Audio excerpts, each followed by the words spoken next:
Hello guys, our topic for today is about the skeletal muscles in our skull. We can divide the skeletal muscle in our skull into two groups. The first one is mastication muscles, the second one is expression muscle. At first, I'm going to tell you about the mastication muscles. We have four muscles in this group. The first one is temporal muscle. As you can see in the picture, this is the temporal muscle.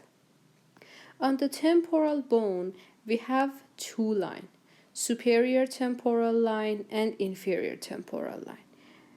This part is like a superior temporal line, and a bit below the superior temporal line, we have inferior temporal line.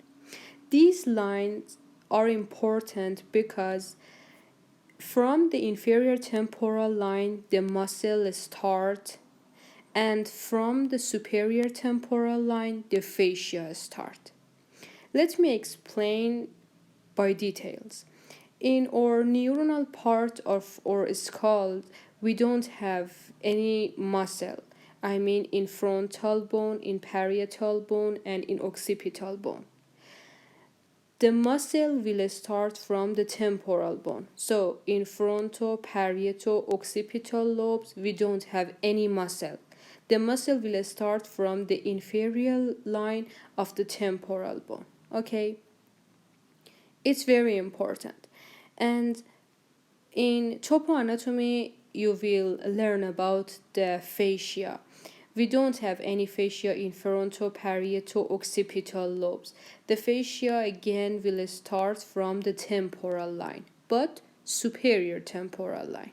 Okay, so it's very important that fascia will start from superior temporal line and muscle will start from inferior temporal line. Okay, the first mastication muscle is temporal muscle. As you can see, the temporal muscle finally will attach to the coronoid process of the ramus of the mandible. The second muscle for mastication is masseter muscle, which is cover the ramus of the mandible, and also we can say it will also cover a part of temporal muscle. The third and the fourth mastication muscles are pterygoid muscle. As you can see in this picture, this muscle and these are pterygoid muscles. Do you remember about the sphenoid bone that I explained? I told you the sphenoid bone has a butterfly shape. It has body, it has greater wing, lesser wing, and also it has two processes. We call it pterygoid process. These two processes. These pterygoid muscle both will start from this pterygoid process of the sphenoid bone. The first one, the lateral pterygoid muscle, will start from pterygoid process of the sphenoid bone and finally will attach to the condylar process of the mandible. And the second one, the medial pterygoid muscle, it again starts from the pterygoid process of the sphenoid bone, but it will attach to the angle of the mandible. Do you know this part? So these four muscles are mastication muscle. The first one is temporal, the second one is masseter muscle, the third one is lateral pterygoid muscle, and the fourth one is medial pterygoid muscle.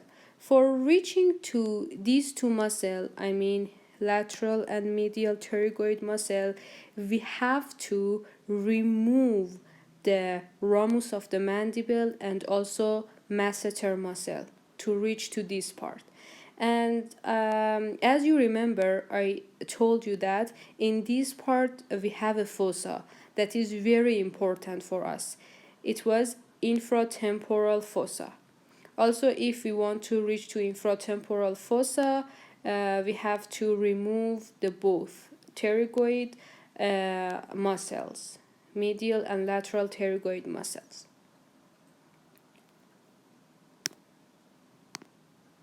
It's another view for pterygoid muscle. As you can see in the picture, this is the medial pterygoid muscle and this is the lateral pterygoid muscle.